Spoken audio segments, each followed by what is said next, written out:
Did you know that the average cost to hire an architect for a residential remodel is $47,000? That's crazy. That's more than most people want to spend on their remodel. And that's why architecture in this country is generally for the 1%. It's out of reach. I used to work on projects with price tags just like that, and now I don't. Way back when, I decided I wanted to be an architect out of an idealistic dream to help people live better lives in better homes. Architecture school and a decade in exactly that kind of design nearly beat that idealism out of me, but I knew there had to be a better way. And today, I think I've found it. My affordable, just what you need flat fee master plan package and the mid-century master plan method are the tools I have used to help over 250 mid-century homeowners to plan affordable, tailored remodels to help their homes last. Hey there. Welcome back to Mid-Mod Remodel. This is the show about updating MCM homes, helping you match a mid-century home to your modern life. I'm your host, Della Hansman, architect and mid-century ranch enthusiast. You're listening to episode 1404. Now, this is part 3 of my mini-series on the why behind Mid-Mod Midwest. Earlier this summer, I pitched for a small business marketing grant, and in the process of telling a bunch of friendly, business-minded strangers why we do what we do and why it matters to people, I realized that I was telling them some things I'd never explicitly told you, my dear podcast audience. So 2 weeks ago, I shared how much I value working with women on their remodels and the way that my master plan package and the method behind it are calculated to help people develop confidence in their leadership and avoid getting pushed around on their own homes. Last week, I talked about how I've always considered sustainable design to be one of my top priorities, and how I see keeping mid-century homes out of the landfill as the greenest thing I can do with my life. So today, I'm going to talk a little bit about our business model. Now, that might not seem like the most obvious, sexy topic to share with you, who found this podcast because you like to hear someone tell you about history or how-to in mid-century homes, but bear with me for a moment. You might still be reeling at that number I threw out at the top of the episode, $47,000 for the average design of a remodel. And that's just the average. If we want to help a lot of people to make good choices for their mid-century homes, we need to make this process a lot more affordable. And that is exactly what Mid-Mod Midwest does in several key ways.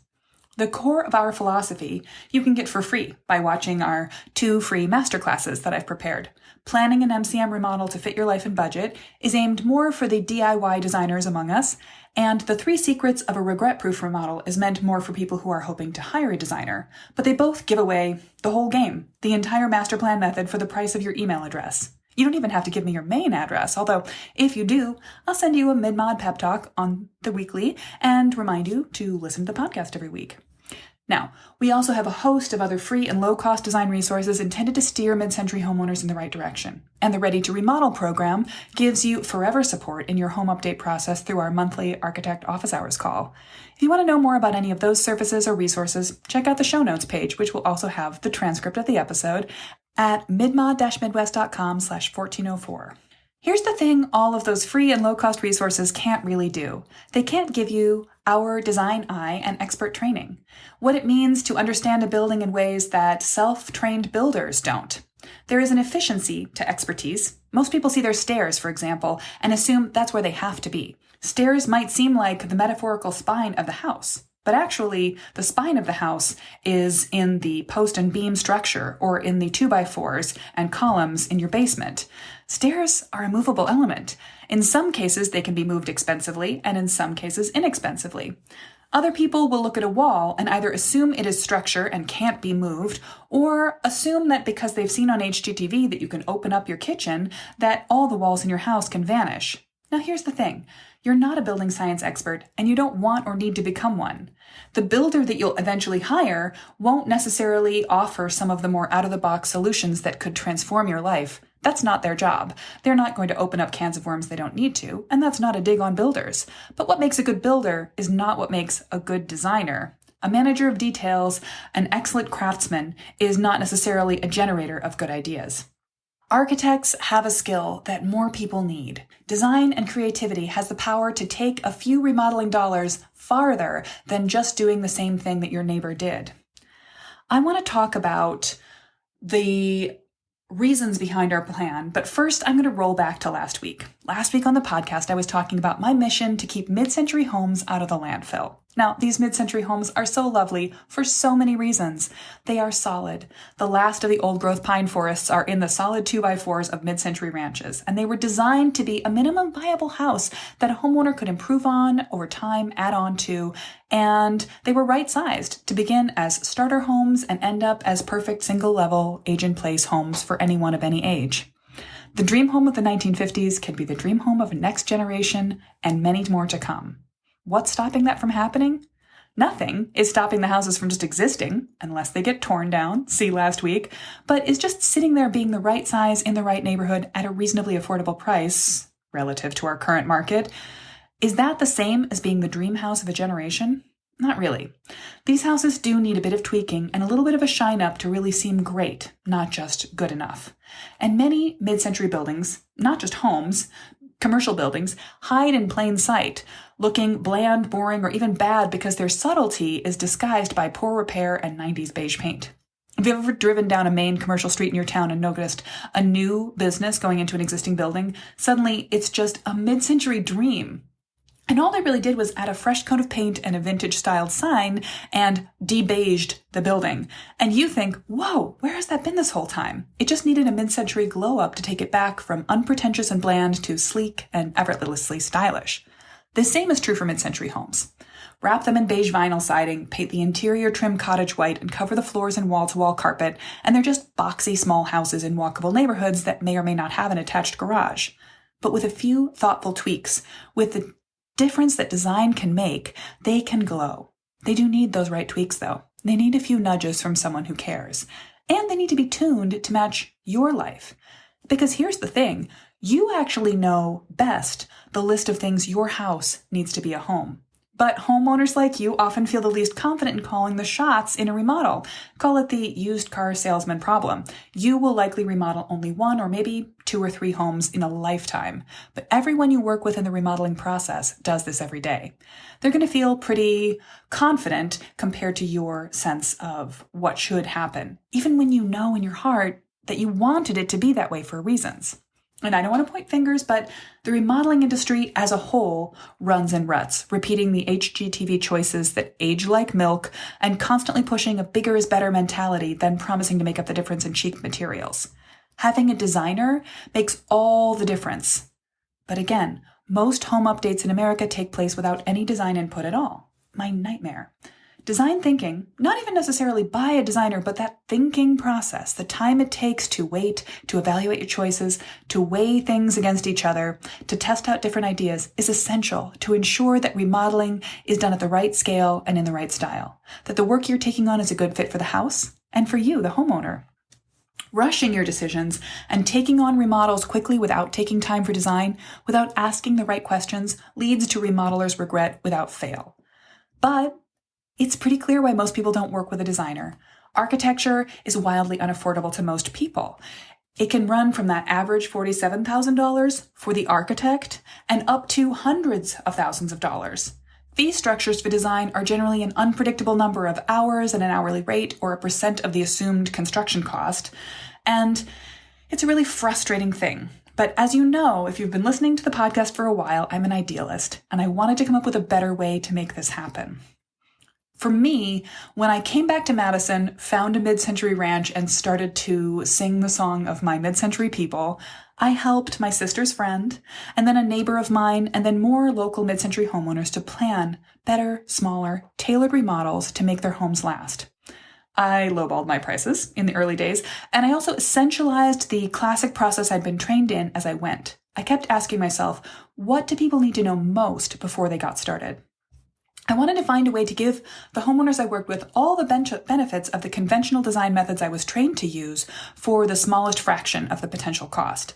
And over time, I turned that philosophy of what's essential into our process, the mid-century master plan method, which lets us identify what matters most to our clients, quickly assess homes, set a clean and timeless style, offer options that people can weigh to gain confidence and tune their budget, and then end up with a clear set of design documents they can use to find the right builder.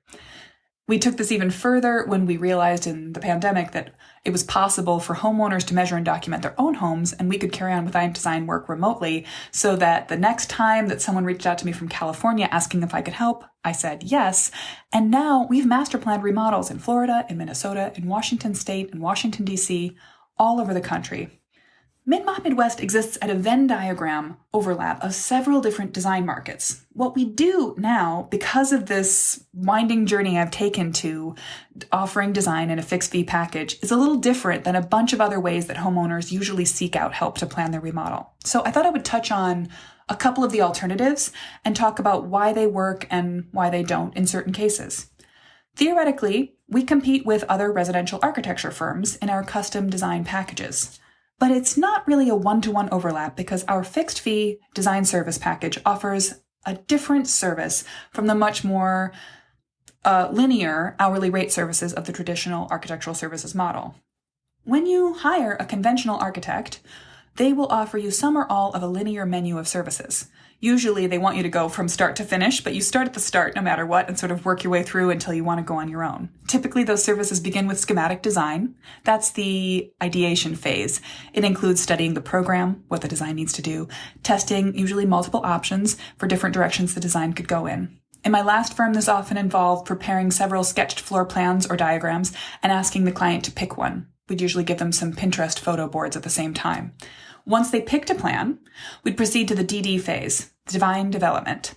This is where the bulk of the details get worked out. The goal of this phase is to prepare a nearly full set of floor plans, elevations, section drawings, interior elevations, lighting diagrams, the works. This can be the stage at which a project goes to permit, and sometimes a first round of contractor contacts happen here. But more detail still gets fixed in.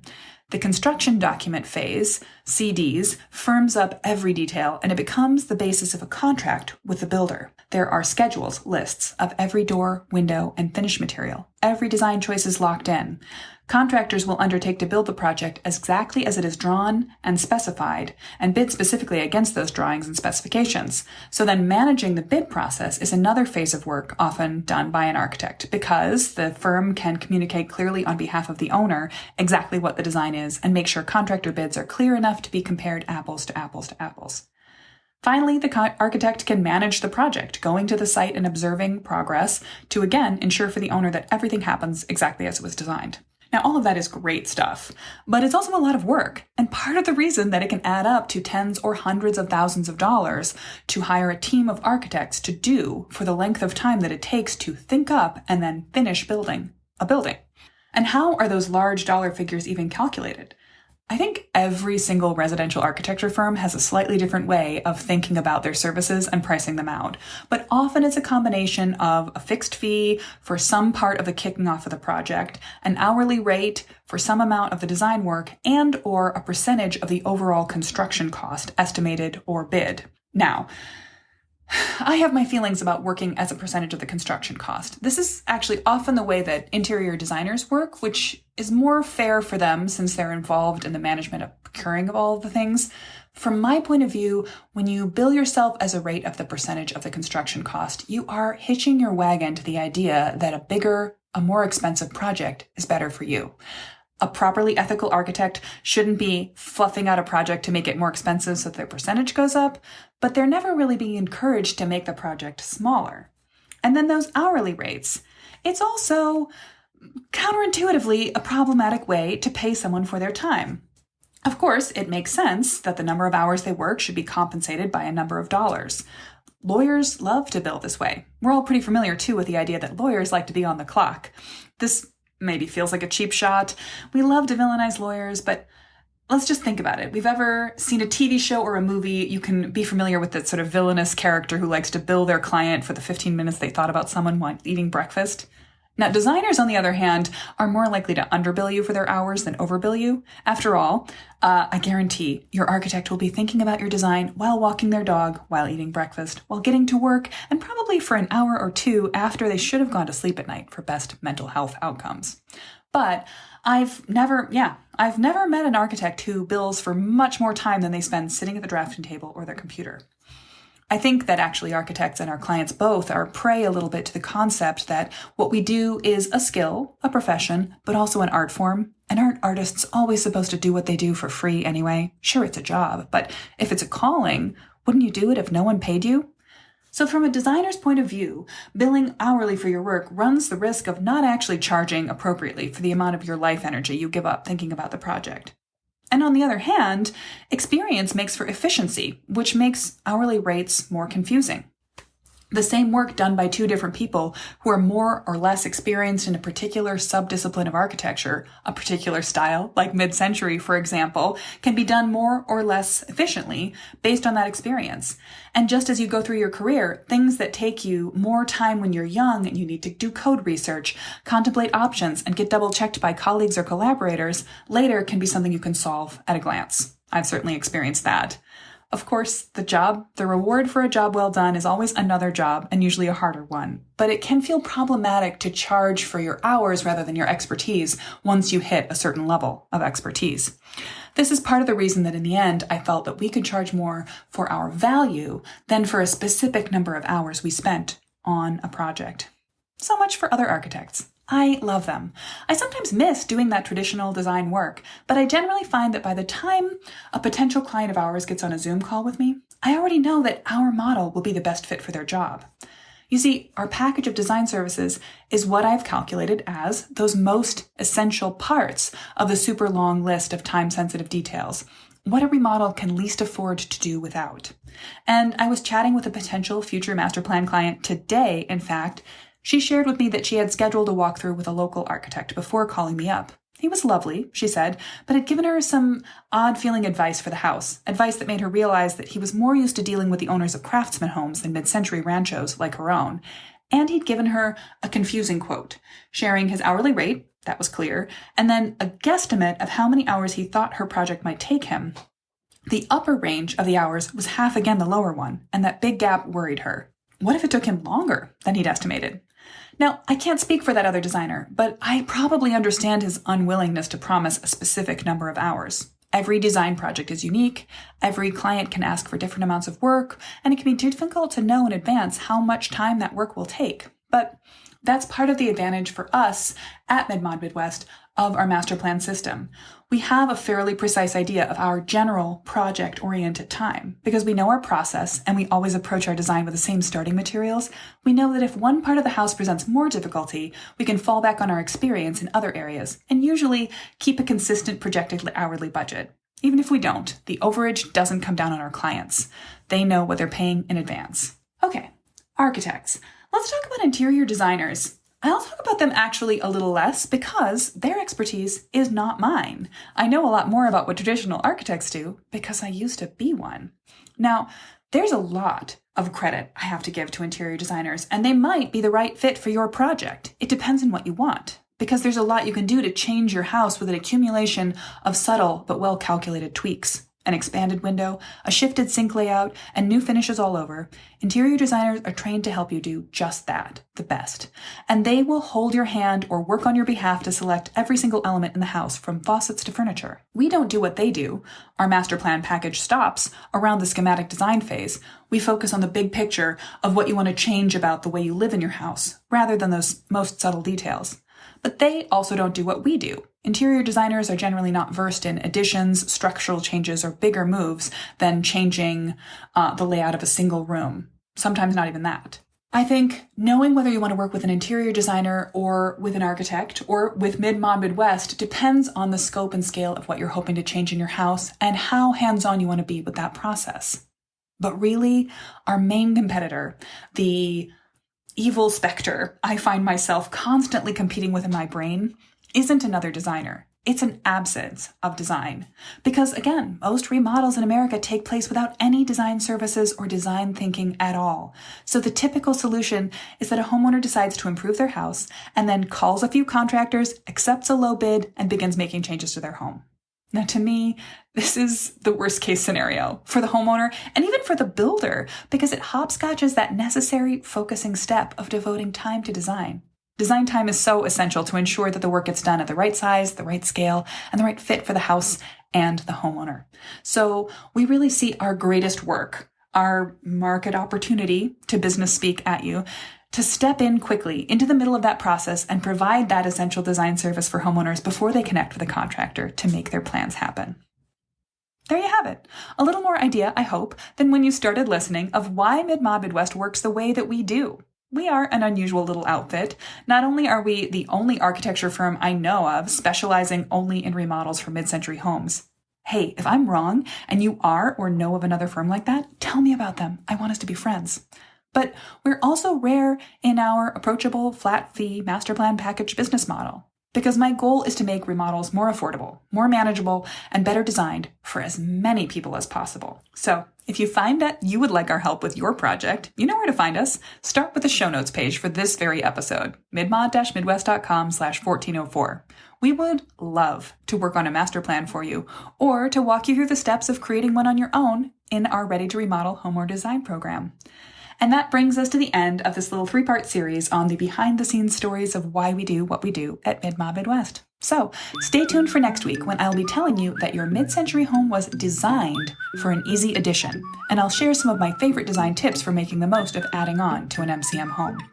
See you then.